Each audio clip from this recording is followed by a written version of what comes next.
Oh. I think I can hit that.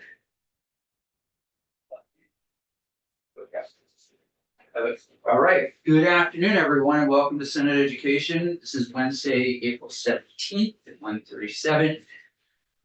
We are going to talk PCBs, BOCES, return to school construction. Then we're going to have a walkthrough. Representatives Conlon and Brady are going to join us at 3:45 just to talk big picture around their ideas for a commission on education. And hopefully by the end of the week, we'll be ready to vote school construction at the very least. And we'll have some conversations about some of the other things that are on our agenda today as well. But first off, happy Chapman.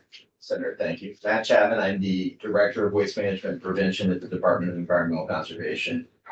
And I have two things to go over, and I'm happy to, take them in whatever order you would like. One is in response to these questions from our last testimony. And I don't know whether this got to everyone, but there should be a memo from me to the committee. Well, that is something there are two things that you should add for me.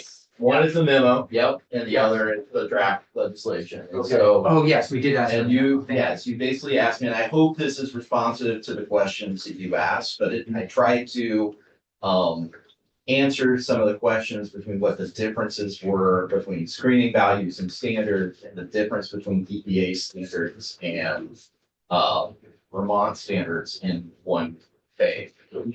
Are we starting with that one pager? Let's start with the one pager and let's just go over and see. And I guess I would, and I'll try and share my screen just so we have it up there. So, Oh, thank you.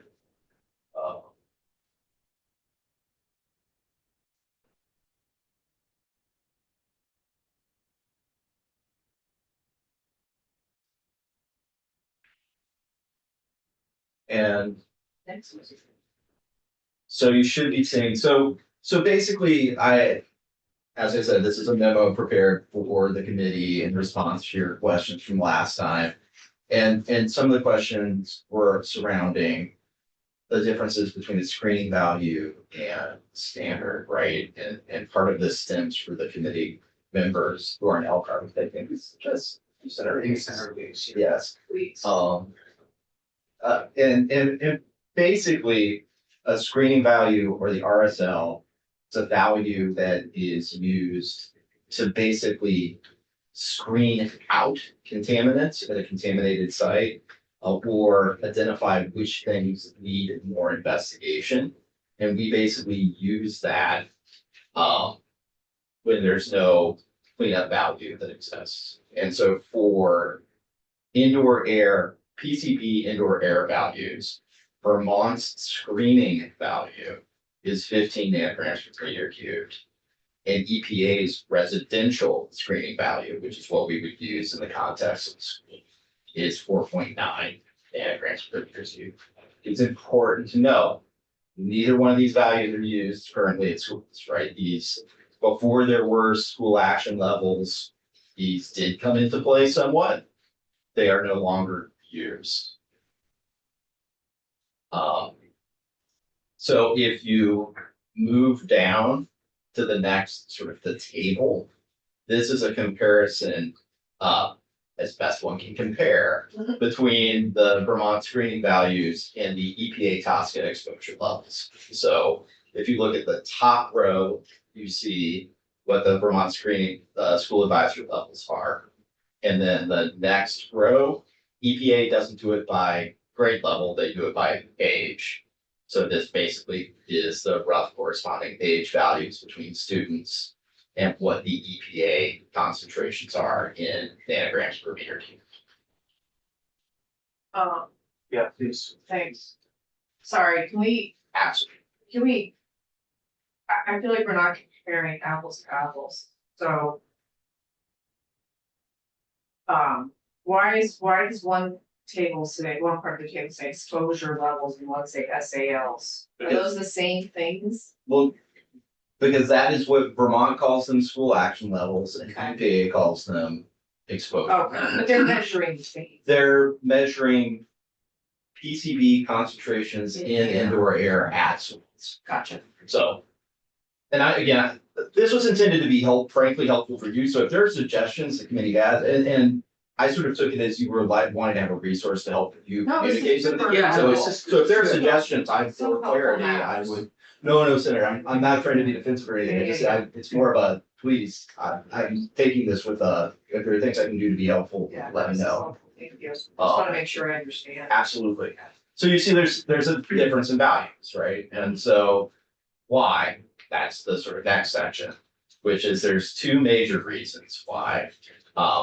One is that EPA is looking to protect the average person, so basically hitting the 50th percentile of people being protected, which means that there will be 50% of people who are basically having unacceptable exposure levels. And Vermont avoids that. We basically try to protect the most vulnerable set of persons from exposure. And the other sort of difference is that Vermont accounts for exposure in non-school air differently. And this is probably one of those areas where you really need the health department to explain all of the factors that go into this. But basically, it's looking at your exposure of PCBs from other sources and basically that we look at that differently and use more updated information than what EPA uses with respect to that. And then the last sort of factor is that EPA is relying on 30-year-old data when they establish the values that you see at the EPA exposure levels. And most of the data that we use is more up-to-date. So I'm happy to expand on this, but again, I think this is sort of the questions that were asked last time and wanted to try and get something hopefully that's succinct. Yes, thank you. How do you define low sensitive population as compared to the average person? So for the most part, what they're doing is they're looking at, and again, this goes back to the health department are the best people to Right, speak to this, but my generalized understanding is sort of looking at sort of the 90th percentile or sort of the, the example that I was given was EPA is assuming that students are in classrooms for 5 hours a day. And the health department is looking at it and saying, well, wait a second. You have some students that are there for an early breakfast before school starts, and some are there for after school activities. So we want to protect those students for the length of exposure that they're there in the school.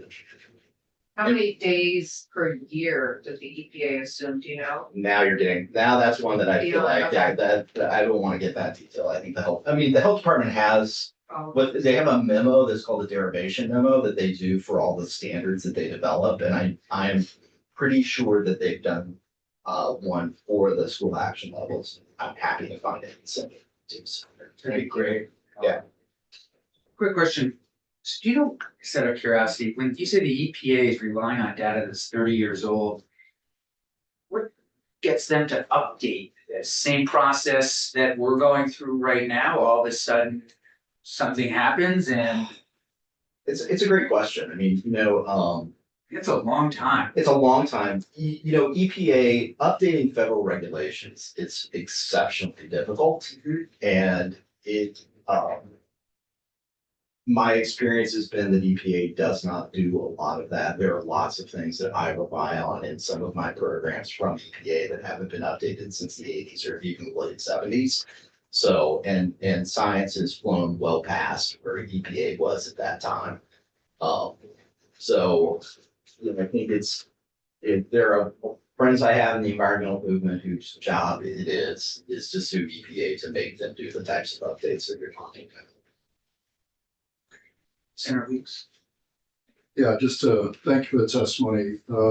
I'm trying to correlate the first paragraph with the data set that's embedded in the middle. So I'm wondering where the 19 nanograms per meter squared and the 4.9 nanograms per meter squared relate to the chart that's in the middle. They don't. So, and this is, it was responsive to your question about sort of like, what are the screening buckets and how do they fit in? And And if I were going to, I would just say as a sort of footnote, if this is something that you wanted to carry to your constituents, I would probably delete that first paragraph only because we only use screening levels when there are no other standards. Because we have standards, we don't rely on the screening levels, right? And screening levels are, what's the best way to describe? I mean, they are, you basically use them to rule out things we don't need to look at, right? So when we're going into a contaminated site and trying to figure out, it used to have this sort of industrial process going on, and we know there are these types of contaminants associated with that type of industrial process. We'll screen for them and basically say, okay, do we have problems at this particular facility of those types of contaminants? And if the answer is no, they aren't above a screening value, then we won't focus our investigation on those contaminants. So that's generally speaking how we in EPA use screening values. Thank you. Yeah. You may not be able to answer this question. I've asked it before, but I'll ask it again. To my constituents, what do I say when they ask me how the governor can veto a flavored tobacco bill that we know is poisoning 9-year-olds now? And to the tune of, I can't remember what the tax revenue was on that, $50 million, and yet spent hundreds of millions of dollars on this program. I can't answer that I question. just have to ask it, because I'm baffled and people are asking me and I just don't know how to answer that question. Neither do I. Okay. Um, It's a mystery. these numbers, I think the other thing that came up, and I'm sorry if you've already covered them, the Vermont school advisory levels, they went through LCAR. They did. When? When did we do that? In February, I believe it was. This session. This session, Okay. Did you go? I can't remember what the question. But the issue of well, what's higher, Vermont versus EPA, or what's more stringent, that's where this conversation percolated again. And Sure. This is like the Yeah. third time Mm. in here. And I sat in LCAR when they were doing the PFAS numbers. I think you get a bunch of science, folks are in from the agency. It's more than just attorneys, at least as I recall that day. Yes. No offense to this. That's okay. That's wrong. there were a number of different, yeah, no, sure. You're not going. Yes, so. It's the deliberate process for sure. It is. Should we switch to your proposed? Let's amendment? switch. Okay. So the other document that I brought to speak to is titled A and R Proposed Changes. It's a version of page 73 as passed the House. I have taken the time from the last time the committees met to coordinate with the agencies of education, Department of Health, and the Attorney General's office, and I think it's safe to say these are coordinated comments. Yes, and thank you for that. We did reach out to the AG's office and they wrote back that they have been coordinating with all of you, so this does represent This their represents green their- light as well. Correct. Okay. And the only changes are the ones in red. Only changes are the ones in red. I did highlight one area that I was undeleting, just to note it. So AG and A&M. AG, ANR, Agency vet. Agency of Ed, and Department of Health. Oh, okay. Thank you. You're welcome. So the first set of changes, as soon as I say that, I'm looking at this and I'm seeing some, the track changes not picking up that. So let me, Oh, you want a copy? no, actually, that's great. Thank you, Senator. Thank you. So the first set of changes is on page 3. Which is proposing, so again, just to orient everyone to what this is the dollar value for what triggers the pause. So when the amount of money in the education fund reserve goes below a certain number, it directs the agency of natural resources to stop the testing program. And we're recommending that value go from 4 million to 2 million. And basically our internal conversations is that we think that $2 million for an average school represents a reasonable margin of safety for us to mitigate and manage the issues associated with PCBs, and that we can continue the program to that point, and be reasonably assured that we can at least mitigate or address things after that. I don't know a ton about the circumstance, but I do know that there's at least one district that has been tagged by the EPA to have the 2-year fix. Twin Valley, is that right, or Slate Valley? That Twin Valley, Twin Valley? so How much do you have any sense of what that is gonna cost? So we're having active conversations with EPA about how they're approaching the Tosca portion of these cleanups.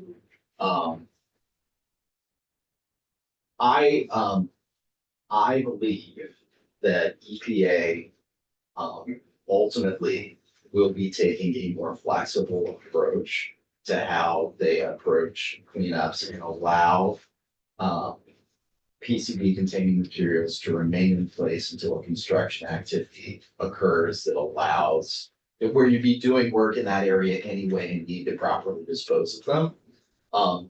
This is a national program. It takes some time to work with headquarters and others to change sort of or be more flexible in program guidance and more actively working to do that. I do also, I guess, think even within the context of that letter, the EPA is, I think it is possible that even though it says that it can be gone in 2 years, that if they're appropriately contained, that there's a risk management alternative associated with that. So we're working on that issue. Awesome. But do you have a sense of like How much is the how difference? much and where the money is gonna come from? Sure, I mean, I think if the rough approximation of the difference between complete removal versus management of materials, it's about a 2-fold increase. So if it, it would double the cost, roughly speaking, of the program if everything had to be removed. And, so for example, Would that be put on the local taxpayers? so according to this bill and the way that we've been approaching things is that the state is going to be paying for the costs associated with the work that needs to be done.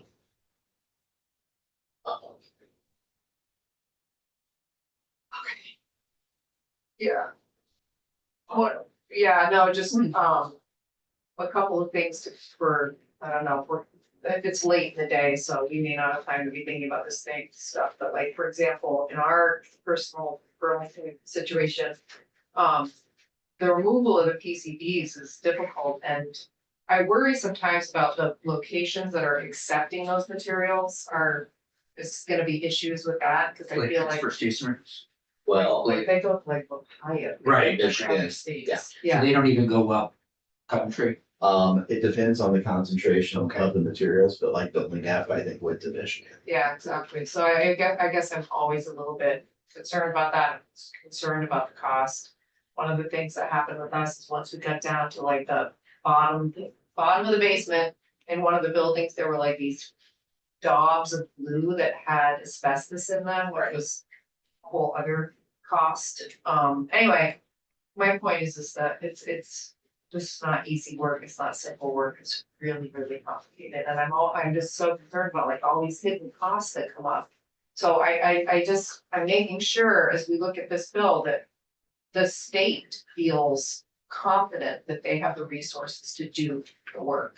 Well, and I think it's fair, and I think that Secretary Moore has said, I think we feel fairly confident that we have sufficient funds sort of in the bank to get through the next fiscal year, right? And that we can manage things, and I think there's an acknowledgement that there's a need for the administration and the legislature to come together to find a sustainable funding source to finish this process.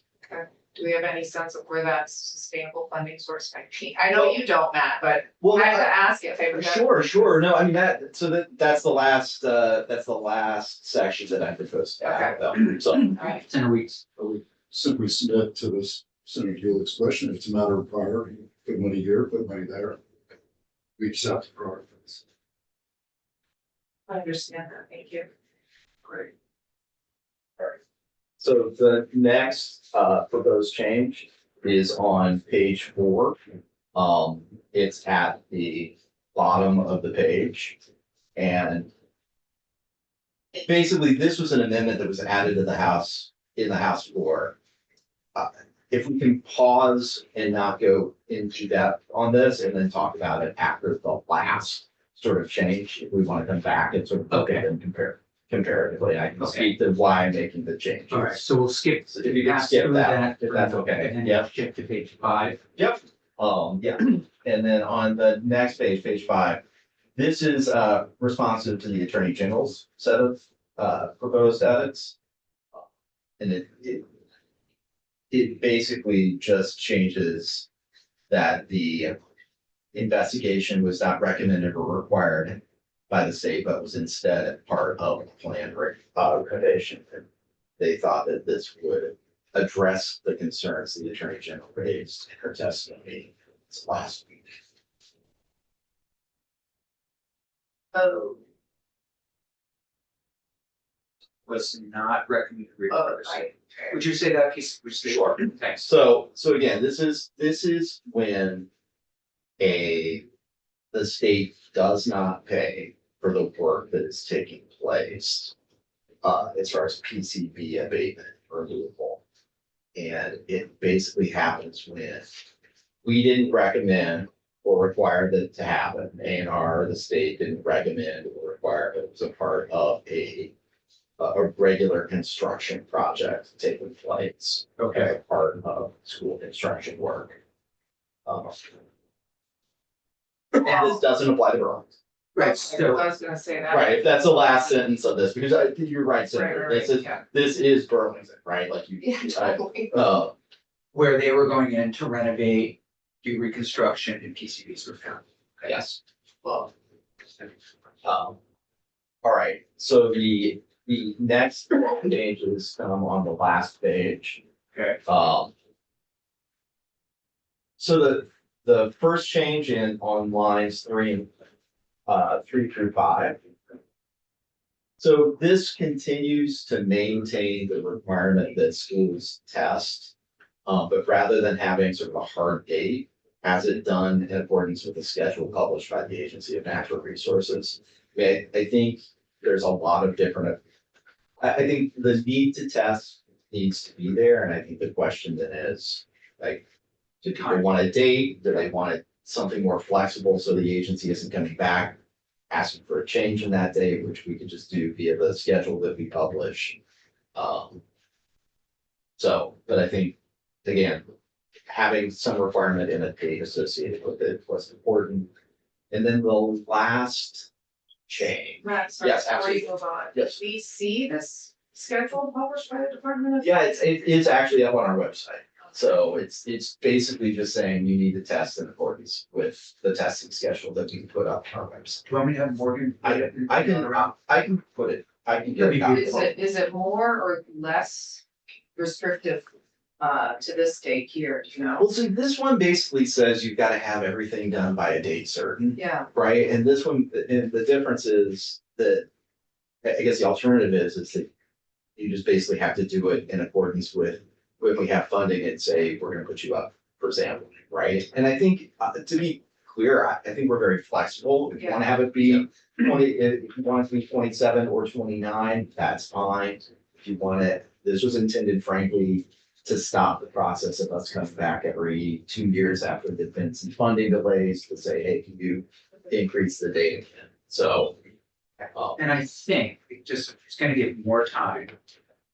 Some more flexibility. It'll allow the agency to tailor its testing schedule to the resources that are available to it. So that if there's a need to slow the process down because there is insufficient funding, we have the flexibility to do Senator Sheep. It was nothing important, just if we're going to give language, to FEP. Line 6, last page recommendation to spell wrong. Thank you. Senator Buick did cover that before you arrived. Oh, really? Yes, she did. But thank you. Great. So thank you, yes. Oh. And so then the last section is a set of funding recommendations. It basically requires that both the Agency of Administration and Joint Fiscal Office provide appropriations, the finance committees and the education committees with funding recommendations for how to have a long-term and sustainable funding source for this program. Okay, what's the logic going back to page 5, roughly around line 7? What's the logic for kind of drawing a line between what has been pursued by the state for testing purposes and then everything that's found outside of that? I mean, these are schools and PCBs are still found. We're just kind of like washing our hands of it, or how are we going to react? With respect to subsection F, where it basically says if you. Well, we actually go to the language. So basically what this is intended to say is that if you had to deal, schools today and schools historically, when they've done a construction project, they've had to manage PCB containing building materials during that construction project. And this is saying that the state is not going to assume responsibility for the work during a construction project to manage those PCBs. To the extent that you're a part of this program and we're requiring you to come in and test and you find something and now you have to manage it, you didn't kind of want to be here, but you're finding yourselves here, that we're going to take for some responsibility over the management or the payment for the costs associated with that. Yeah, but the boundaries behind the test program were created by the agency. So when the school was not part of that subset, they're not at fault for not being part of your program. So I think this is actually probably a good thing to just one step back away from. A school has the ability, if they're doing a construction project, and several have, to basically raise their hand and ask to come earlier in the testing program. So some schools, rather than doing construction and finding out that they have an issue, have been coming in earlier to do some work, and this wouldn't apply to them in that instance, right? Future. Right, so, I will say this was a component was added in the House. It does put a box around what the state's obligations for payment are. I sort of feel it's like I'm the guy who cleans things up, doesn't necessarily come up with the funding resources associated with how you pay for these things, so. That's fair. Can I ask? Okay. Yeah, so Is this similar to the way you treat radon discovery or asbestos discovery or lead? So with all of those contaminants, the school would be responsible for managing them as a part of the construction activity, yes. Especially with lead and asbestos. Senator Buick. So I just want to say, I will not be able to support this bill unless we come up with a funding source that is tagged. And I would also like to see how much we've spent. I want to see all the numbers, how much we've Okay. spent so far, what the outlook is, and all of that. And I do, and I have to point out, with all due respect to my colleagues, that I spend a lot of time with in Senate Health and Welfare. I just find it interesting that you're willing to support this bill and the money associated with it when you often vote against bills that would improve health outcomes in the other committee. I mean, I don't want to. Based on money and fiscal quote unquote fiscal responsibility. Sorry, I just have to point that out. It's is relevant, it's germane. The one thing I just wanna say is some of this, I think, is coming from the direction, as we know, of the Attorney General's office. She was involved, we did hear her testimony. I'll leave it, in part, given the lawsuit that she's involved, that the state's involved in. Yeah, Yes, Senator Wood. So I want to differentiate between the two committees. We need to draw a line, but the good news is that, everybody, all the players involved in this, we got a problem. The process is Agency of Natural Resources are gonna fix it.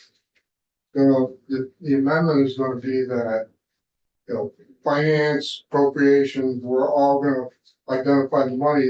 We're all in this thing together. I hate to use cliche, but. And the good news is that we're gonna set a standard, and we're gonna adhere to it. Maybe eventually the federal government may step up and come up with some funding that's gonna help us to mitigate the problem, but, I think we need, whether you vote on it or not, I think we need to get it out there, because I'm hearing a lot of schools say, you know what, we gotta pay for this, I wanna stop testing. I don't want them to stop testing. I think that we need to, for our grandchildren, we need to identify the problem and get rid of it, if we can, so. Mr. Chapman, if we were not to pass this hypothetical, just so I know, then it's business as usual, but reminding business as usual is what exactly?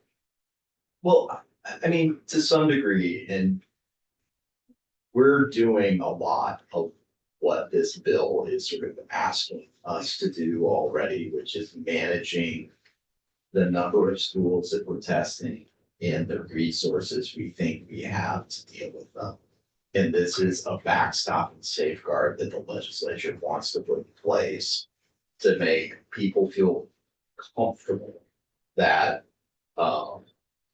that our testing doesn't exceed our ability, our management resources. And so I think the one thing that this does that isn't going on right now is there's not sort of a partner relationship between the Joint Fiscal Office and the Agency of Administration to come up with a sort of menu list of options for policymakers to make decisions on what the appropriate funding source is. So that's the thing that's not taking place. I think we need to carry that question a little further. What happens if we don't pass this? So we have a testing program. We don't have a lever to stop it or a trigger that stops it at a certain threshold of available funding. So we just keep testing? Correct. All right, well, let me rephrase what I said, then, sorry, Bart, Jen, sorry, Hunter. I will support this bill, but I believe that we need to keep it at 4 million and not lower it to 2 million. I just think that money goes like that, I'm seeing it. It just seems unrealistic to cut that in half.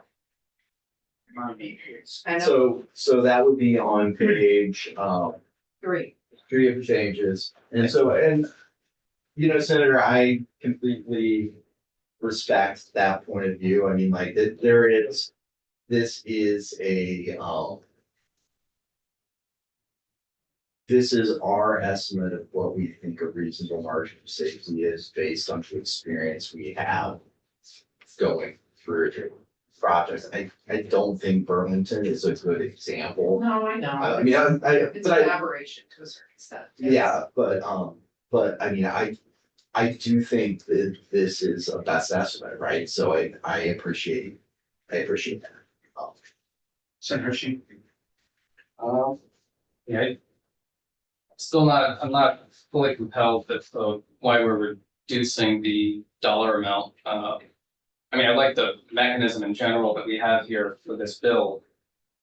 But also the other part that I'm trying to figure out is what really changes with the proposed change at the bottom of page 4. Yeah, because is that just saying that the secretary isn't going to have to do that work, but instead these committees are going to have to, I mean, the way they normally do, which is figure out how to fund whatever it is they want to fund. So it shifts it, so the Agency of Natural Resources doesn't do taxes, right? So we don't have the ability to do reasonable cost estimates of what it would take to, if you raise this particular tax, what sort of revenue would come from it. So what it does is it shifts that not to the committees, but to the Agency of Administration and to the Joint Fiscal Office. So it basically has JFO working with AOA to look at, and potentially the Department of Taxes or the Secretary's office to come up with a list of options for the legislature or recommendations for the legislature to consider next session. Sorry if you had. No, I didn't. I apologize. I didn't move back to that usually. Okay, good. Yeah, so that makes a lot more sense. So, all right, thank you. Senator Bullock, correct me if I'm wrong, you're more interested in an ideal world in a pause. Unless there's money that can pay for all that needs to be done. I mean, I would love to see every school get tested and remediated. No, I'm right, yeah, I mean, you gotta look at the money, guys. That's what you tell me all the time. Look at the money. We are, Let's look, okay, does it? no, let Senator Bullock just finish, because I asked you the question. So, yeah, no, I just would like to know where the money's gonna come from. There doesn't seem to be a source that's been identified. And I personally think, I mean, $2 million. You guys, our project is $211 million. I mean, you are talking with inflation, big numbers. I think we're gonna fly through this. Like I don't know, it just really gives me pause. But I do want to just go back to, the reason I asked it was the Attorney General's concern with the pause was that if we were to pause, you're sending a message to Monsanto and others that we've sort of reversed our opinion or position on. Can you say something about that? Because I do think that's a little bit at the, Well, I mean, I don't want to characterize the Attorney General's Of course. testimony, right? I mean, I think that there's a commitment on behalf of both the administration and the Attorney General's office to do everything we can to see this program through completion. And, you know, and I think in doing that, we're trying to, I mean,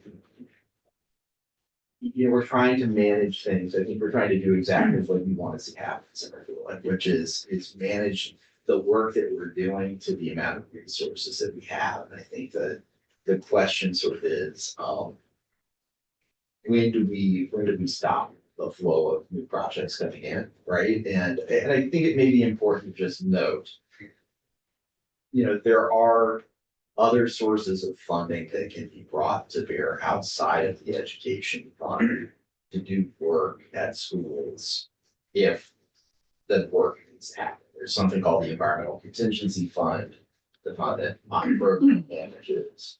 It can do mitigation and remediation work at schools if necessary. Right now, there is funding in that fund. So there are additional backstops beyond that $2 million. Senator Sheen. Just to follow up on a comment you made, I'm not speaking for the committee or anyone else, but at least for me, any of my decisions are not in any way intended to send any message to any parties in any cases. But moving on from that, I think one of the issues has to do, with regarding identifying funding source in the future. I think there's a challenge in, well, maybe not a challenge. I don't know if it's even possible to tell the next legislature what they can do with their budget. I think, I know there's a rule on that, but I don't know, what we can suggest or what we have to leave for the next folks to handle. And I'm just not sure what your first comment meant about your indication of that. Oh, you follow up. made a comment about sending a message to Monsanto, and I'm just saying, for me, Right, I'm not sending any messages anywhere. I'm making my own. right. So I was saying in the context of with the Attorney General, and I could be completely wrong, that if the legislature and the state of Vermont says, okay, you folks aren't taking this, you're suing us because this is harmful, but now you're saying it's not harmful by putting a pause on it. That was what I was trying to differentiate in terms of, is that, it sounded to me like that jeopardizes the lawsuit, but that's, I could be completely wrong from what the Attorney General said. All I'm saying is, I'm not trying to send a message. That's all. Okay, okay. Sorry, go ahead. I think Senator Williams was. Oh, yeah, Senator Williams, please, no, please, go ahead, Senator Williams, Senator Weeks. So I got a question on page 3. Sure. Down around the area of line 17, maybe we should be focusing the remaining funds on investigation and containment as opposed to removal. Because removals, I think, where some of the big cost drivers are. And, is that a compromise that might be more palatable? So that's, I mean, and so this is sort of, the legislative language that augments the memorandum that the secretary gave you, but that's part of the objective, right? Is to focus our attention on areas that are, let's call them primary spaces, that are classrooms, that are areas where children and faculty are at, not ancillary spaces like hallways or bathrooms or closets, right? And then also, if we can manage things through mitigation and it's working, that's a good approach to dealing with some of these things. And then those things where removal is an easy fix and it solves the problem, let's go ahead and move towards those as sort of the permanent solutions to deal with them. But we think we can address the issue just by taking out a set of windows and caulking. Let's do that. So that's the broader strategy that the secretary sort of laid out in the memo that she provided to you and briefly walked through the last time she was here. And so, yes, the focus for the next year is going to be, let's focus on the areas that are of highest concern where students are at, where we can't mitigate things, where there are good, easy fixes that we can fix the problem.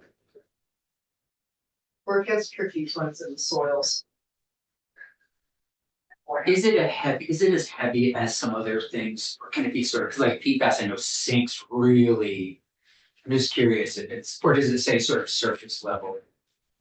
I don't know that the transport is very different from PFAS Okay. to PCBs. PCBs are actually, yeah, I think they're more bound than PFAS are. PFAS are incredibly mobile, but it's a management cost, right? Is when you end up having to manage PCB contaminated soils, especially when they've been contaminated from something that's more than 50 parts per million, I believe it is. Then you need to take them to a PCB certified Right. landfill. And I should know this, are PCBs forever chemicals? I think it's safe to say yes. Okay. They are persistent. Yeah, please. This is my last comment, I think, I'm also not sending a message to anyone. And I do believe Monsanto should pay for the damage that they've done. With that said, I think like holding school districts and Vermont taxpayers hostage in the present for an unknown in the future is, I don't know, I have a problem with it, I guess I have an issue with that, because it's just, creating problems that may or may not get resolved by this litigation in the future. And so I don't necessarily see it as a binary, and I would think, folks can understand the nuance here of like making sure we're not burdening property taxpayers with more and more bills. While keeping our kids safe, while keeping our kids in school. There's a lot of moving parts, is my point, I guess. So it's not like black and white, the binary. In response to that before. I mean, just again, we've sort of run through some of this quickly. One of Yeah. the elements in section 3 of the study is that it doesn't prohibit, it puts the education fund as the revenue source of last resort. So on the last page, the last sentence. So again, the intent here is to move away from using the education fund and using other sources as being the source to address the issue with these in schools. And that borrows from the amendment in the House. And I think there's probably global agreement on that principle. So. Okay. So you, sorry. No, I please, have a please. follow-up. So, Yeah, so I mean, I think I hear you saying that under no circumstances will any cost be reflected in a school district's budget?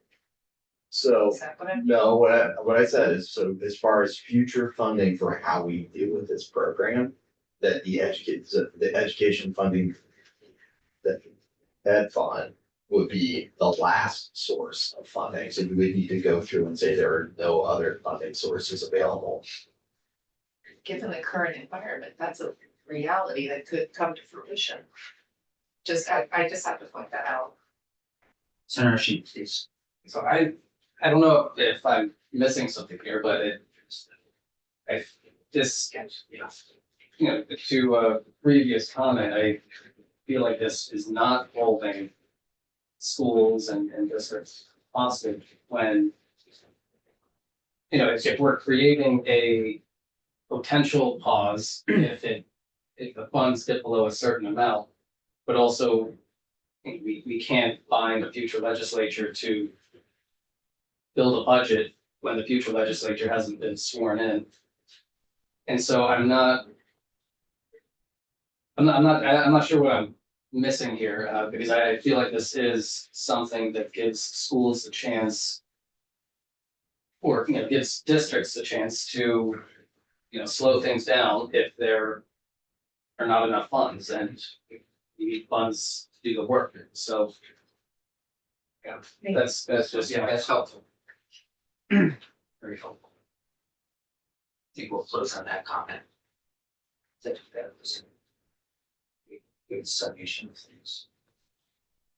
Okay, Thank you. thank you, Matt. Thank Would you give Matt one of those? Yeah. Can I get the trophy? Yeah, Matt, no, candy's better. Candy's better. Take one, take two, they're not even mine. Parker, we're gonna go walk for 5 minutes. Morgan, we're gonna go walk and go back.